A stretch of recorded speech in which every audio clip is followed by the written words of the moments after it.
Nüüd me oleme Antalyas. Eelmine aasta Alanias. Nüüd me oleme Alanias. Eelmine aasta möllasid siin metsatulekahjud. See kõik oleks palju rohelisem, aga praegu on see küllaltki trööstitu. Kohalike silmad on trööstitud, turistid ei käi, elu läheb alla, inflatsioon 80%,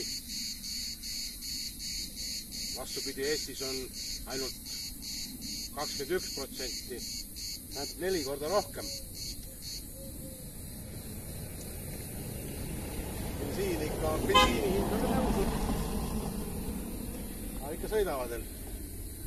Aga mille pärast eestlastel nii väike inflatsioon on, kuigi me kurdame selle üle, aga mina arvan, põhjus on selles, eestlastel on põhiväärtused ja nendest tuleb kinni hoida.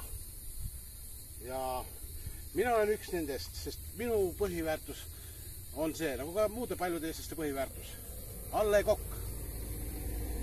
Ja neid põhiväärtusid me siis hoiame.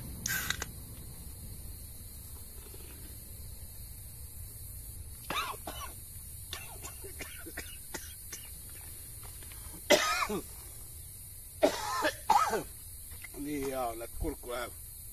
Nii kiiresti tahan juua. Ja ma loodan, et kohalike türklaste silmi jõuab ka kunagi sära, kui asjad lähevad paremale poole. Ja siis jõuab siia ka A. Le Coq. Ja see aitab neid. Duubel 1.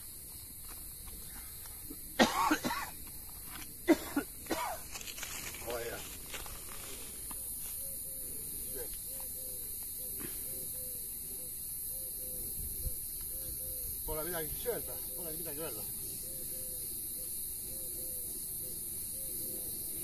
Sära filmi ja A. Le Coq'i ja